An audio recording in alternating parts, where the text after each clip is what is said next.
Hi guys, welcome back to my YouTube channel. Today we'll be creating this insanely gorgeous soft matte bridal glam from start to finish. So grab a pen and paper and make sure you stick around till the end. Meet my beautiful model for today. Her name is Angela and we're going to be creating a soft matte bridal look, like I said before, on Angela, putting into consideration a gorgeous features, a tone and a complexion. So let's get started. As always, the first step, non-negotiable by the way, cleansing our skin. I'm using the Garnier micellar water for this step alongside my Mismetics cotton pad. I love this cotton pad because it does not shed compared to every other cotton pad in the market. Every other cotton pad I've tried so far, this one does not shed. So yes, 10 over 10, I recommend. Now I'm going in with my toner. This one is an hydrating toner, the propolis energy toner from Corrector. I don't know if I named it right. Just applying and massaging it gently and thoroughly into our skin with my hands. Please, my hands have been washed and cleaned properly prior to all of this, okay? No dirty hands here, my darlings. Capiche? No dirty hands, clean hands only, or better still, just use your skin prep brush for this process. Up next, our hydrating serum. Don't forget we are opting for a soft matte finish. Just because you hear matte does not mean you should skip your hydrating products. So apply and massage it. I'm using just a teeny bit of pressure here with the help of a fan to speed up the drying process. Now we are using our moisturizer from Mismetics. This is the Moisture Bomb moisturizer from Mismetics, applying and also massaging it properly into the skin like I've done with every other product I've used so far. Blend with your hands or with your skin prep brush, whatever method you've chosen to use. Just make sure you blend and let it sink in properly. One thing you should always remember is to give your skin prep products time to settle and sink in well, especially your hydrating and moisturizing products. That's the only way to guarantee they sit well and won't cause you troubles when you start layering your other products. I was going to apply my primer here, but noticed when I checked that the previous product applied was yet to dry in well. So please always give your products time to sit well. Going in with my Omaricote primer on the T-zone, blending it in. Please know that the type of product used will make or mar the outcome of your finish. Now I'm very lightly color correcting our under eye and spot correcting our hyperpigmentations and dark spots around the perimeters of our face. Now this is what our skin looked like before spot correcting, and now this is what it looks like after spot correcting.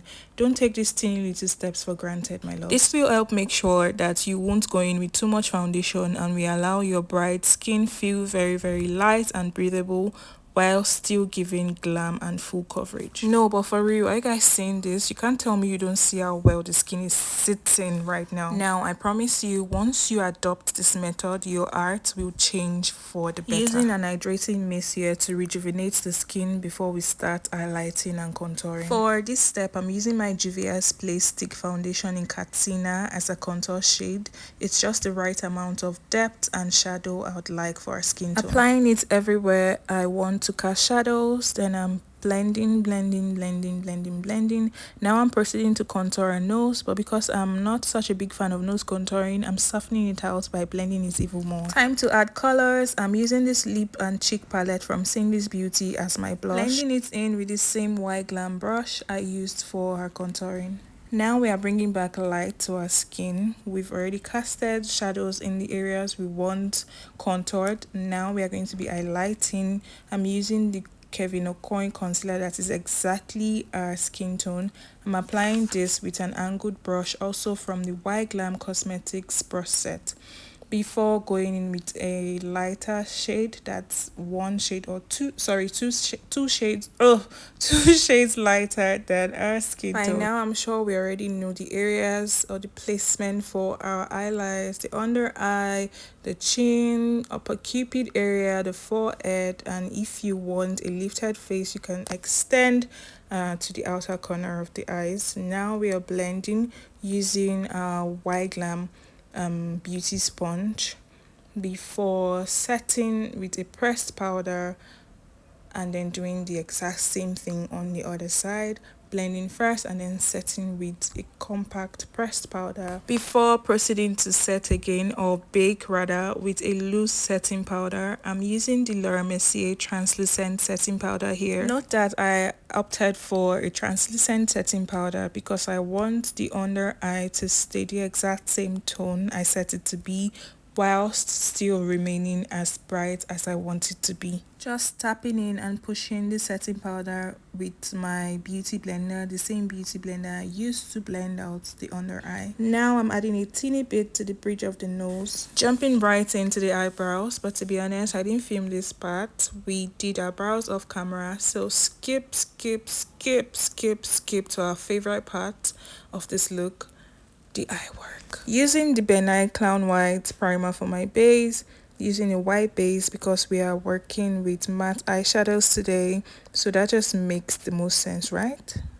So I'm applying a burnt orangey shade all over crease as our transition color. Oh yes, we're working with the Juvia's Place Coffee Shop eyeshadow palette, and by the way, I only use this one palette for the whole of our eye look. Now blending in a darker shade of brown just slightly below our crease to create depth around that area. Then using a clean fluffy brush to blend the darker shade into the lighter shade so it appears seamless and clean. Using the same brush I used to apply the dark brown shade earlier, I'm applying an even darker brown shade on the lash line and then repeating the whole process on our other eye. Just blend. Now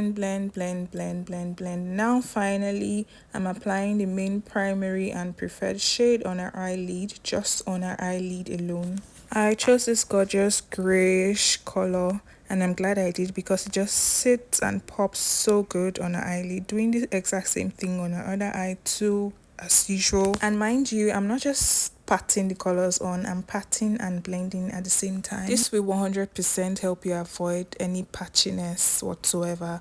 So now I'm applying my Tehila Cosmetics gel liner on a waterline and then extending and drawing it out to create a very small but precise wing liner. Extending it a tad bit on our upper lash line before going in with my Serum Cosmetics mascara to prep and set our lashes for our fox lashes. We are going to be using these lashes I've come to absolutely love recently from Cosmetics. I hope and pray they don't stop making this particular style.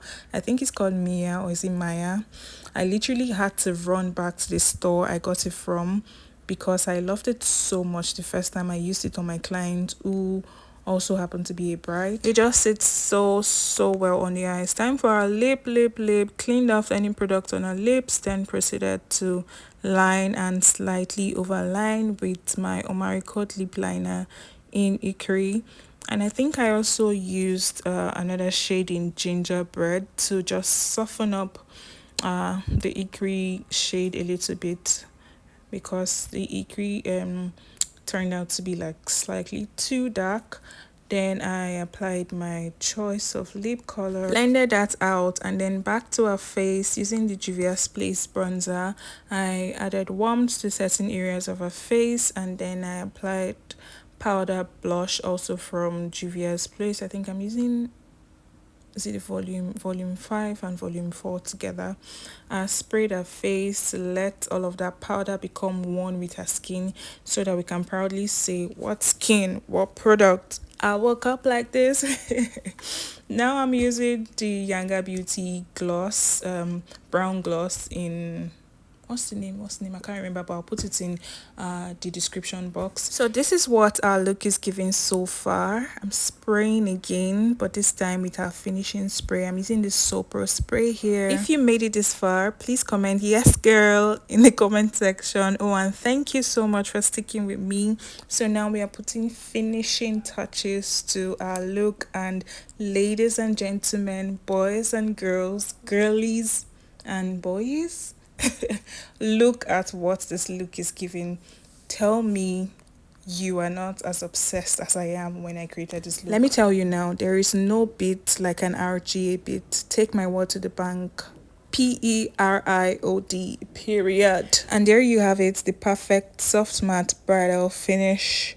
You can try this process and technique on your next bride and tell me I didn't tell you so. It will legit be the best look you've ever created. And I know I've been saying bride, bride, bride. This is a look you can also 100% wear on yourself. Just be prepared to be the cynosure of all eyes around. So if you don't like attention, steer clear of this gorgeousness, okay? Nah, you guys, just take a look at this beauty under natural light. Yeah, look at it under natural light. This look was just so good, like I promise you, was so good, and even better in real life. I loved creating it. I loved creating it on this model. I loved accessorizing and bringing everything to life. Just look at her eyes. Oh my god, the skin. These videos have no filter, by the way. Zero filter. Look at the lips. Look at the eyes. Oh my god. RGA. Ain't nobody better, girl.